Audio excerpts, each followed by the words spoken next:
আসলে এই যে মানে এই যে যুক্তিগুলা পেশ করা হয়েছে, এর ভিতরে বেশিরভাগ যুক্তি এবং বেশিরভাগ প্রশ্নগুলো উত্তর দেওয়া হয়ে গেছে। ঠিক আছে? আহ সত্য সন্ধানী, হ্যালো হ্যালো। হ্যাঁ, আপনি জি, বলেন। আচ্ছা, আপনার বক্তব্য দিন। জি। তা হ্যাঁ, মানে বেশিরভাগ যুক্তিগুলোই প্রমাণিত, মানে এগুলা খণ্ডন হয়ে গেছে। ঠিক আছে? যে আরিফ আজাদের বইটা যদি সে পড়তো তাহলে উত্তরগুলো সে পেয়ে যেত। ঠিক আছে? এখন আমি যেটা বলবো এই জায়গায়, প্রথম যে মানে দাঁড় করাইছে যে প্রশ্নটা, সূর্য কর্দমাক্ত জলাশয়ে অস্ত যায়। ঠিক আছে?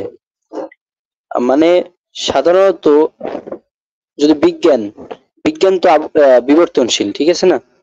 তো বিবর্তনশীল কোনো বিষয় যখন নতুন রূপে আবার রূপায়িত হয়, নতুন রূপে যখন আবার আবর্তিত হয়, তখন যে বিবর্তিত বিষয়টা ছিল পূর্বে, ওই বিষয়টা থেকে মানুষের বেরিয়ে আসতে সময় লাগে।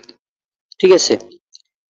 এখন আমরা সাধারণত কখনো মানে বলি না যে পৃথিবীতে বৈশা আপেক্ষিকভাবে, পৃথিবীতে বৈশা আপেক্ষিকভাবে আমরা কখনো বলি না যে আহ বৃষ্টি মেঘের থেকে পড়ে, আমরা পড়ি বৃষ্টি উপর থেকে পড়ে, উপর মানে বৃষ্টি পড়তেছে, মানে ওইভাবে বলি না বৃষ্টি কিভাবে পড়ে ওইটা উল্লেখ করি না। ঠিক আছে? আমরা সাধারণত বলি বৃষ্টি পড়তেছে, মেঘ আসছে, মেঘ থেকে বৃষ্টি পড়তেছে, ওইভাবে। তো বৈজ্ঞানিক যে বিষয়গুলো আছে ওগুলো আমি উল্লেখ করি না, কারণ ওগুলা মানুষের চিন্তাধারা খুব ঊর্ধ্বে।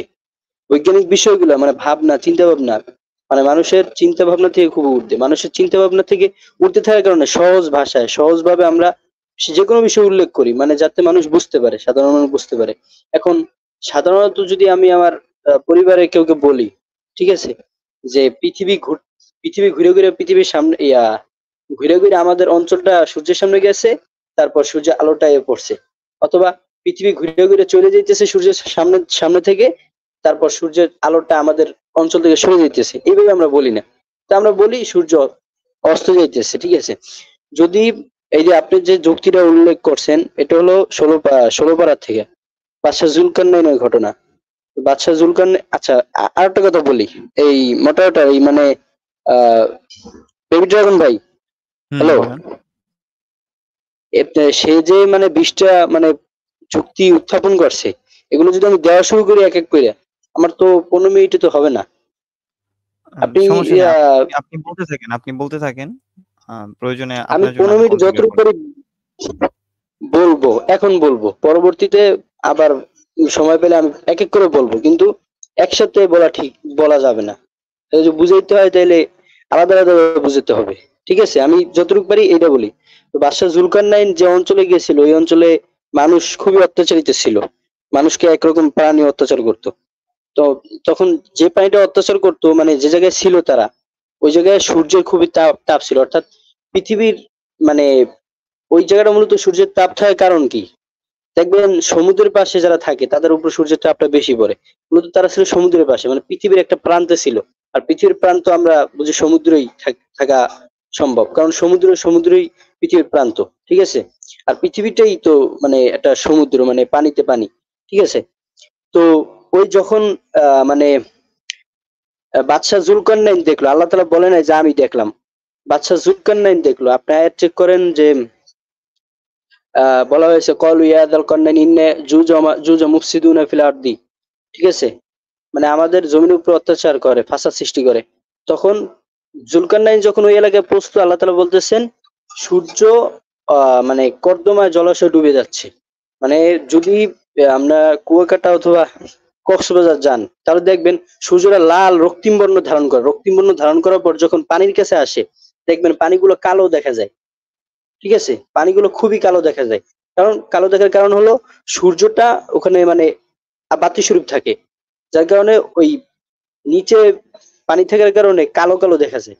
তো ওইভাবে দেখা যায় কালো, কিন্তু বাস্তবে কিন্তু অন্যরকম। তো ওইভাবে যখন দেখা যায়, আমরা তো সাধারণত ওইভাবে দেখার পর আপেক্ষিক ভাবে পৃথিবীতে থাকা অবস্থায়, পৃথিবীতে থাকা অবস্থায় আপেক্ষিকভাবে আমরা বলবো সূর্য ডুবে যাচ্ছে।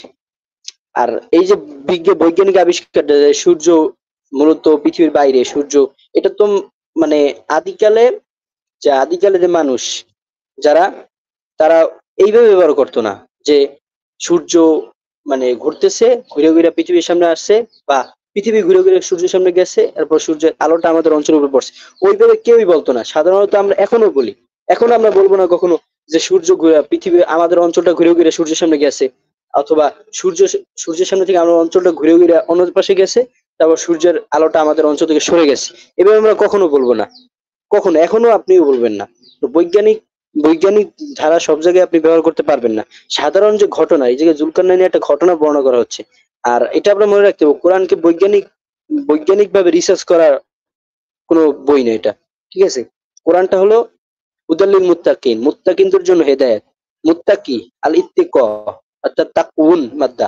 তাকুন মানে হলো ভয়, অর্থাৎ যে আল্লাহকে ভয় করে তার জন্য ওই কোরআন হেদায়েত। আপনি যদি ভয় না করেন আপনি হেদায়েত পাবেন না, ঠিক আছে? তো আপনি বৈজ্ঞানিক ভাবে কোরআনকে আপনি যদি দেখেন তা দেখতে পারেন, ঠিক আছে?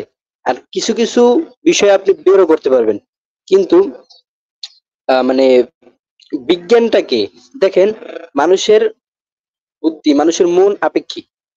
আইনস্টাইন বলছে কি, সময় আপেক্ষিক। কিন্তু সময় আপেক্ষিক কেন হয়? মানুষের মন আপেক্ষিক। আপনি যদি আপনার যে মনটা আছে, এই মনটা যদি আপনি যেভাবে যেভাবে ইচ্ছে সেভাবে করেন, এটা এই কারণে আপনি দেখবেন আপনি সময় আপেক্ষিক হয়ে যাবে। যেন আপনার মন যদি ভালো থাকে দেখবেন সময়টা খুবই তাড়াতাড়ি যায়, মন যদি খারাপ থাকে খুবই আস্তে আস্তে। আপনার মন আপেক্ষিক, ঠিক আছে? এই কারণে সময় আপেক্ষিক যায় মূলত। এখন এই কারণে দেখবেন যে মানুষ গোটা দুনিয়া মানুষের মন আপেক্ষিক, ঠিক আছে? আপেক্ষিক হওয়ার কারণে আমরা যে বস্তুটা দেখি ওটা নাও হতে পারে, অন্য কিছু হতে পারে, ঠিক আছে? বিজ্ঞান তো বিবর্তনশীল, আবার বিবর্তন হয়, পরিবর্তিত হয়, ঠিক আছে? বিজ্ঞান যেহেতু বিবর্তনশীল, বিজ্ঞানের উপর পরিপূর্ণ ভরসা আমরা রাখতে পারি না কখনো। এমন একটা বিষয়ের উপর আমাদের ধারণা রাখতে হবে যেটা মানে আপেক্ষিক না, অনাপেক্ষিক। আপেক্ষিক কোন বস্তু যদি আপনি যদি ধরতে চান, তাহলে এমন জুনায়েদ একটা ভাই, বস্তুকে আপনার ধরতে হবে যা সাউন্ড এই একটু সমস্যা হচ্ছে। আপনার হ্যাঁ, ফোনটা তো থেকে একটু আপেক্ষিক ঠিক আছে, এখন ঠিক আছে? হ্যালো, বলেন। হ্যাঁ, এখন ঠিক আছে, বলেন। যে আপেক্ষিক আপেক্ষিক কোনো বিষয়ের উপর যদি আপনি নির্ভর করেন, যে আমাদের মন আপেক্ষিক, ঠিক আছে? সবকিছু আপেক্ষিক। কোন আপেক্ষিক কোনো বিষয়ের উপর যদি নির্ভর করেন, তাহলে আপেক্ষিকই মনে হবে। আপেক্ষিক ভাবে আপনি দেখতেছেন, আপেক্ষিকই মনে হবে। অনাপেক্ষিক কোনো বিষয় আপেক্ষিক যে বিষয়গুলোকে সৃষ্টি করছে, মানে সৃষ্টি করা হয়েছে যেভাবে, মানে যিনি সৃষ্টি করছে, যার মাধ্যমে সৃষ্টি হয়েছে, সে তো আর আপেক্ষিকের মুখাপেক্ষি হবে না, কারণ তিনি যে সৃষ্টি করছে। যদি তিনি সৃষ্টি করে থাকেন আপেক্ষিক, তাহলে তিনি তো আর আপেক্ষিক হতে পারেন না, কারণ তাহলে নিজেকেই সৃষ্টি করা হয়ে যায়। নিজেকে সৃষ্টি করা তো অসম্ভব নিজে নিজে, ঠিক আছে না? তাই আমাদের আপেক্ষিক মন আমাদের সবারই।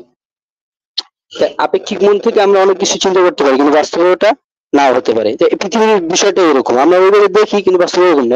এটা আরিফ আজাদের বইতে ক্লিয়ার করে দেওয়া হয়েছে, ঠিক আছে? তারপরে আমি একটু বললাম। আচ্ছা, তারপরে এই পৃথিবী এবং মহাবিশ্বের 6 দিনের সৃষ্টি। তো বর্তমান বিজ্ঞান কি বলে? বর্তমান বিজ্ঞান এটাই বলে, আপনি দেখেন, আপনি মানে কোরআন ও বিজ্ঞান ওই বইটা পড়েন, ওই বইটা পড়লে আপনি বিস্তারিত পাবেন ওই বইটার ভিতরে, ঠিক আছে? যে 6 দিনে বর্তমান বিজ্ঞান এটা বলে, ঠিক আছে? আর 6 দিনে বলতে যে আমাদের পৃথিবীর 6 দিন ওরকম না।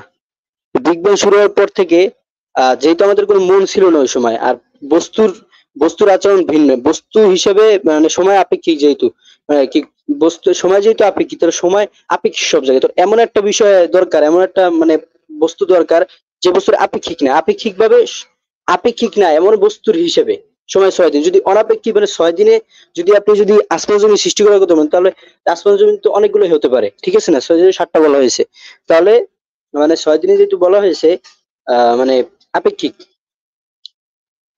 তো, তাহলে সময় যেহেতু আপেক্ষিক, তাহলে আপেক্ষিক তাহলে 6 দিনের বেশিও হতে পারে, কারণ পৃথিবীর হিসেবে যদি আপনি 6 দিন ধরেন, অন্য গ্রহের হিসেবে আরো কম ধরবেন নাকি? আরো বেশি ধরতে হবে অথবা কম ধরতে হবে, তাহলে 6 দিন হয় না। তো এটা আপেক্ষিক, এটা আপেক্ষিক হয়েছে। তাহলে এমন একটা বিষয় মানে বস্তুর হিসেবে ধরতে হবে যেটা অনাপেক্ষিক। অনাপেক্ষিক ভাবে তাহলে 7 দিন, ঠিক আছে? পরের মানে একটু পরের যুক্তিটা কি আপনার? সত্যের ভাই, আপনার 3 নম্বর পয়েন্টটা। হ্যাঁ, পৃথিবী আগে সৃষ্টি, তারপর আকাশ। বর্তমান বিজ্ঞান কি বলে? বর্তমান বিজ্ঞানও এটাই বলে, পৃথিবী আগে সৃষ্টি, তারপর আকাশ। আচ্ছা, পৃথিবী বলতে আপনি কি বুঝেন? পৃথিবী কি আকাশের মধ্যে? পৃথিবী তো আকাশের মধ্যেই। আপনার বলতে হবে জমিন, অর্থাৎ আমাদের এই মাটির পিণ্ডটা, অর্থাৎ মাটির যে পিণ্ডটা আছে সেটা আগে এটাই সম্ভবত আমি বুঝাতে চাইছেন কোরআনে এটাই এটাই। আচ্ছা, আপনি যেহেতু বলছেন এটার কোনো মানে কোরআনী কোনো মানে রেফারেন্স দেওয়া নাই, তারপর আমি এটা বিশ্বাস করি যে পৃথিবী মানে ভূমণ্ডল আগে সৃষ্টি হয়েছে, তারপর তোর বৈজ্ঞানিক দৃষ্টিকোণ থেকে যে আপনি দেখেন, ঠিক আছে, বৈজ্ঞানিক দৃষ্টিকোণ থেকে যদি দেখেন প্রত্যেক গ্রহ যখন সৃষ্টি হয়, কিভাবে সৃষ্টি হয়, এই ইতিহাসটা যদি আপনি পড়েন তাহলে দেখতে পাবেন যে আগে মৃত্যুবিন্দু আগে সৃষ্টি হয়। তারপর আপনি দেখেন কোন বস্তুর বাইরের জিনিস প্রথমে সৃষ্টি হয় না। যে ডিম, ডিম কিন্তু প্রথমে ভিতরেই কুসুমটা জন্ম, আস্তে আস্তে আস্তে আস্তে আস্তে আস্তে তার খোসাটা জন্ম হয়। তো প্রথমে আগে তো আর খোসা জন্ম হয় না, আগে এইভাবে পৃথিবী আগে ভূমণ্ডল আগে সৃষ্টি হয়েছে, কিন্তু মানে এই যে আবরণটা অর্থাৎ এই আকাশের যে আমাদের আবরণটা এটা পরে সৃষ্টি হয়েছে, এটা বিজ্ঞানী দ্বারা প্রমাণিত। আপনি এটা বিজ্ঞান দ্বারা দেখতে পারেন। মূলত আপনি আপনি এই বিজ্ঞান বিষয়, কোরআন ও বিজ্ঞান বিষয় বইগুলো পড়লে একটু ভালো হয়। পৃথিবী আর আকাশমণ্ডল একসাথে মিশেছে। পৃথিবী এই জায়গায় যে আপনি যে শব্দটা বর্ণনা করছেন পৃথিবী আকাশমণ্ডলী, ও আমার তো টাইম অনেক হয়ে গেছে নাকি? কয় মিনিট হলো? হ্যালো? আপনার হাতে এখনো ৩ মিনিট ও ৩৭ সেকেন্ড আছে।